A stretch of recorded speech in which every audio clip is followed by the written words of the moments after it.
Good morning and welcome to our virtual open house. You are going to be listening to 7A present their open house projects. Thank you.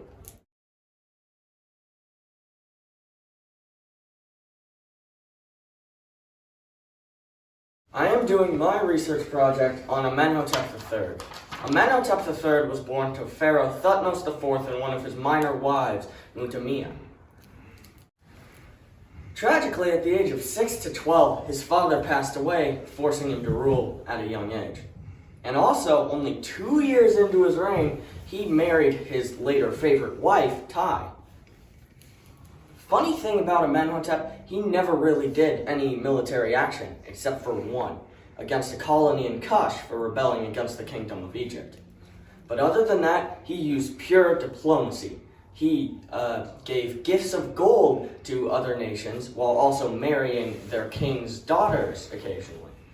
These two acts of diplomacy usually helped get allies, and this led Egypt into a period of peace and prosperity that also helped it reach its peak of power up to that point. Any questions? Yes. When you say peak of power, do you mean it got weaker over time? Yes. Okay, go ahead.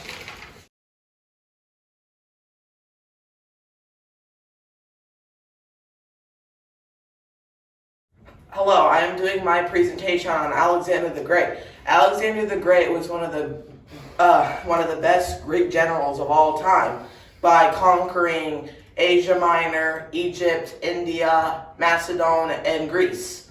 So he did many accomplishments over his life. So we'll talk about a few of them. Then, if there's any questions at the end, just save them till the end, please. So Alexander the Great was born on July 5th, 356 BC to King Philip II and Olympias in the capital of Greece, aka Macedon. And also there's a picture of them with their family, so yeah. And so Alexander did many great things over his life. So to conquer Asia Minor, he had to untie a strand of many ropes that were moldy and crusty all together, but no matter how hard he tried, Alexander could not pull them apart, so he just cut them with his sword. So yeah, just a quick way out of it. And also, nobody knows when he died, but the only thing they know is that he did die of battle wounds. Any questions? No. No. What's an obstacle that Alexander the Great had to overcome? Probably an obstacle that he had to overcome was, hold on.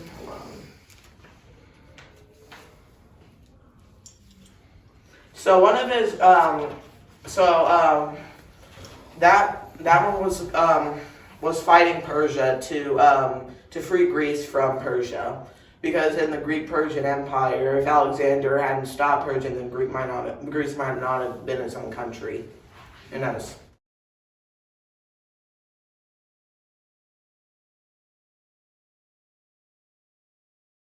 And my research paper is all about Hannibal Barca. Hannibal Barca was a great Carthaginian general who led the Second Punic War. Today, he's now recognized as one of the greatest military tacticians who came close to defeating Rome in his peak of power. Hannibal Barca was born in 247 BCE in a North African city named Carthage.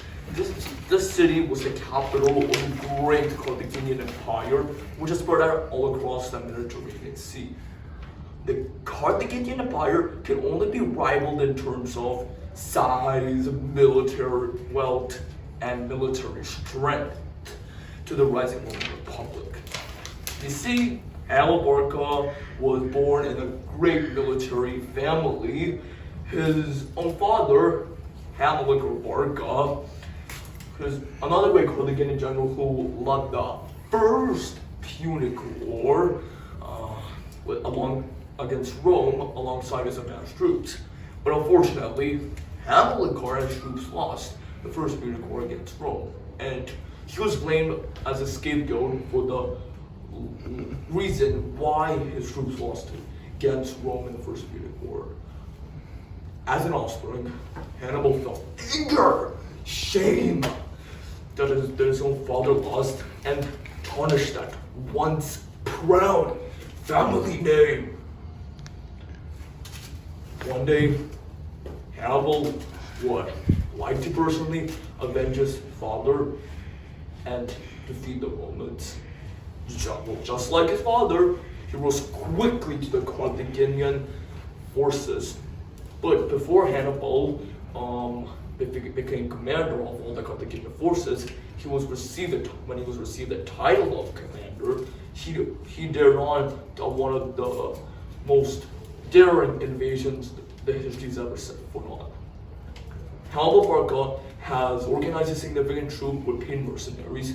Those paid mercenaries were from foreign groups of Europe and Mediterranean seas.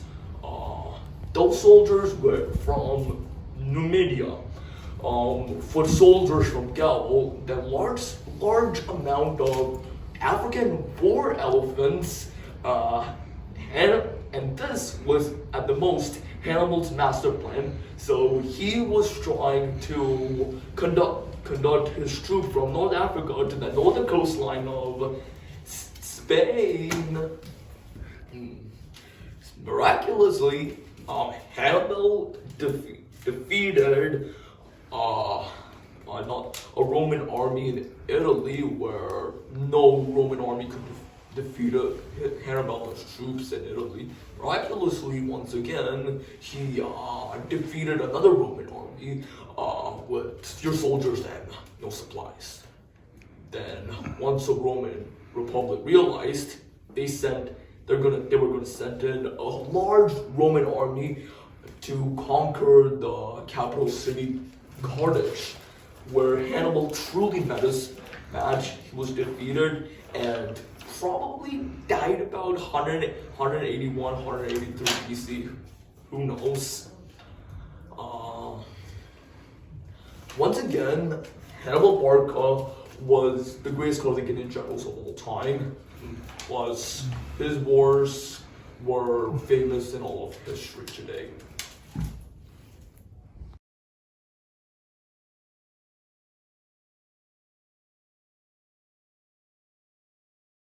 Hey, this is Genghis Khan, and this is a photo of him when he was young. This is a photo of him on a horse.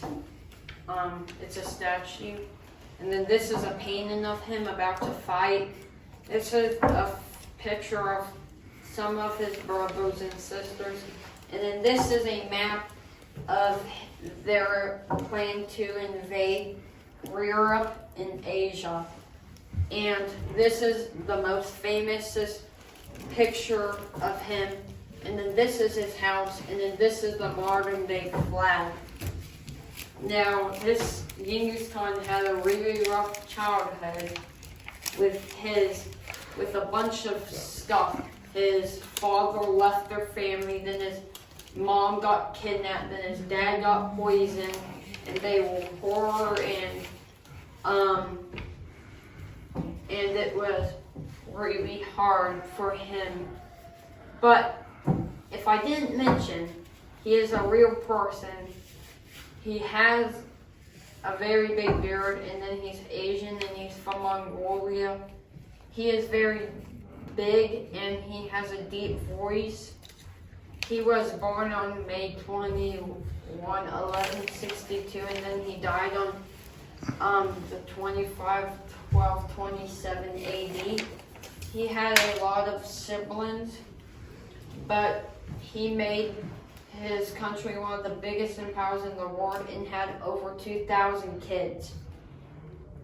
Yeah, a lot of people really don't know him, but a lot of people do know him.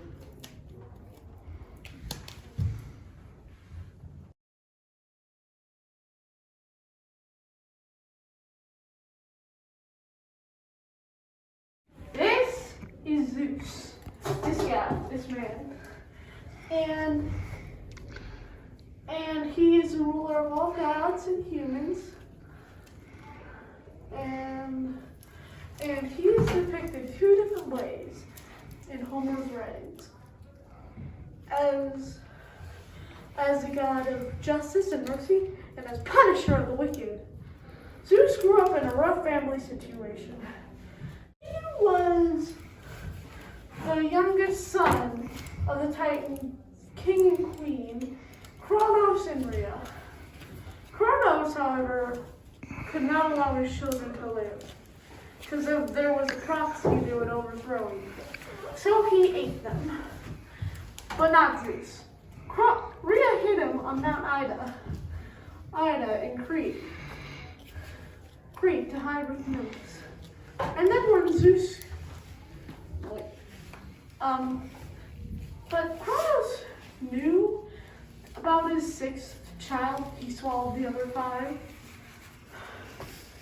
So Rhea handed him a rock wrapped in swaddling clothes that he swallowed. And then when Zeus grew up, he went to Kronos, freed his siblings from Kronos' gut, and blew up Kronos with a lightning bolt. Zeus would eventually marry his own sister, Hera. They would go on to have 3 children. Hebe, the goddess of youth, Ares, the god of war, and this person, Elithua, the goddess of childbearing. Unfortunately for Hera, Zeus was not very faithful to her and had numerous children outside of their marriage. He had many affairs with mortal women, too many to count, and ended up with 32 mortal children. One of these being Alexander the Great, who you've already seen. Who also had 32 immortal children. One of these being Hercules, the god of strength. And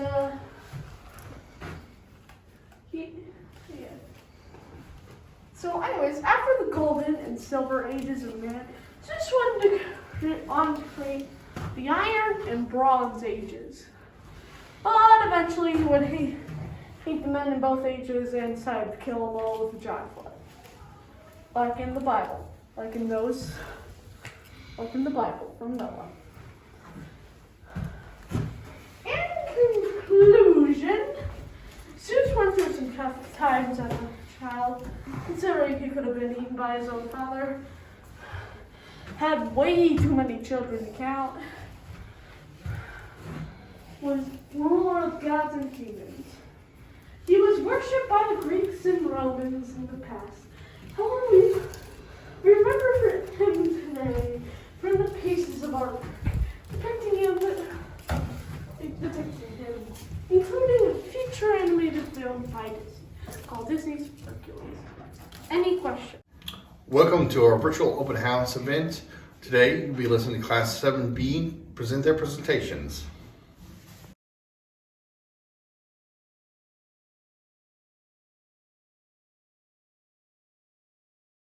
Hello, my name is Kyler Fullington, and today I'll be presenting about the Greek god Hermes. Hermes was known as the god of messengers, but he's also the god of many other things, such as the god of herds, fertility, money, travel, and thieves, and a lot of stuff. He was often known as a very mischievous and trickster-like god. Do you have any questions? What did he look like? Hermes has 2 often depictions, such as he's either depicted as a middle-aged wise man or a athletic built nude youth. But some common things in his depictions are a winged helmet or a traveling hat, winged shoes called talaria, a staff intertwined with snakes and winged, named Caduceus, and sometimes a messenger bag. Why do you think this character became famous then? Well, probably because he was a Greek god and he was worshipped in Greece.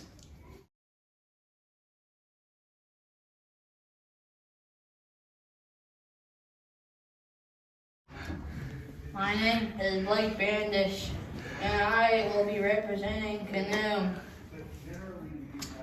He has a ram head and a human body. Questions? Is your character a mythological being or a real person? He is an Egyptian god. A real being thingy. Is he actually in a human body? Because in your picture, he looks mighty terrifying. He is mighty terrifying in every single way possible. What was he the god of? Fertility and water. What are some of his accomplishments to society? He created the Nile River and Ra. Who is Ra? Ra is an Egyptian god, one of the most important gods in Egyptian society. Then wouldn't that make Canoe one of the most important? I mean, he is the most important god because he has a ram's head. So, Do you have any interesting facts or stories about your character? yeah.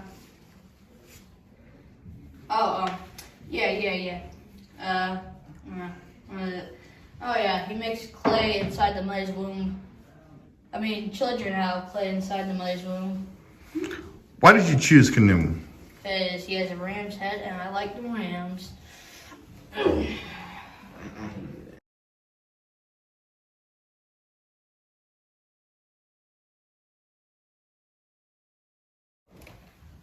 Hello, my name is Horus, Egyptian god of the sky. I'm depicted as a falcon with a man's body. Do you have any questions? What are some obstacles that Horus had to overcome? He had to battle the god of chaos and discord, Set, Why do you have to battle Set? because he killed his father, Osiris. What are the accomplishments? He was meant to represent the pharaoh. When Horus died, another Horus swooped in and took his place. So did Horus have brothers? Yeah, because Set was his uncle. What is Horus's family's His mother is Isis, and his father is Osiris. Do you have any interesting facts or stories about your character? The Eye of Horus is meant to represent him. Yeah, the Eye of Horus also was inspired by a type of falcon in Egypt.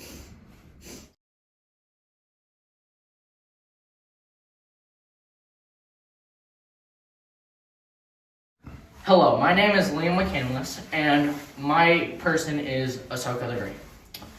Any questions? Is this character a mythological being or an actual person? He is an actual person recorded in history in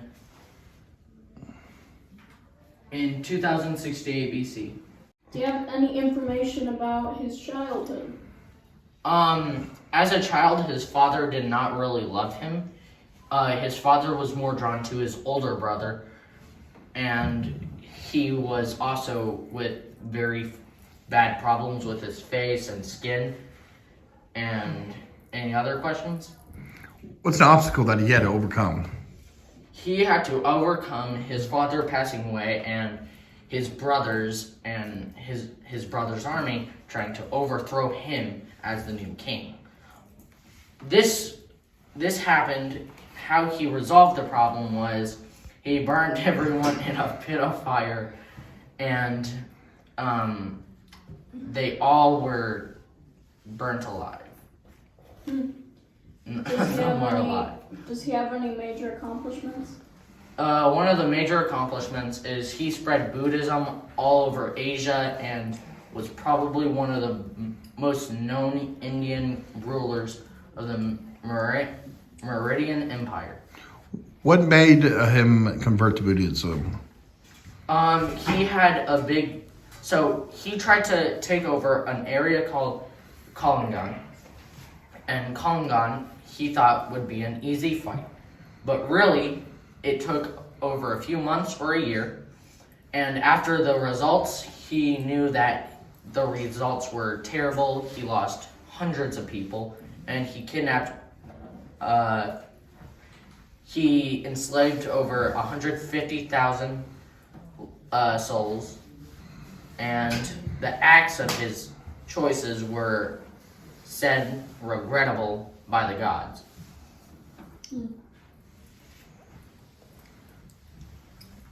Very good.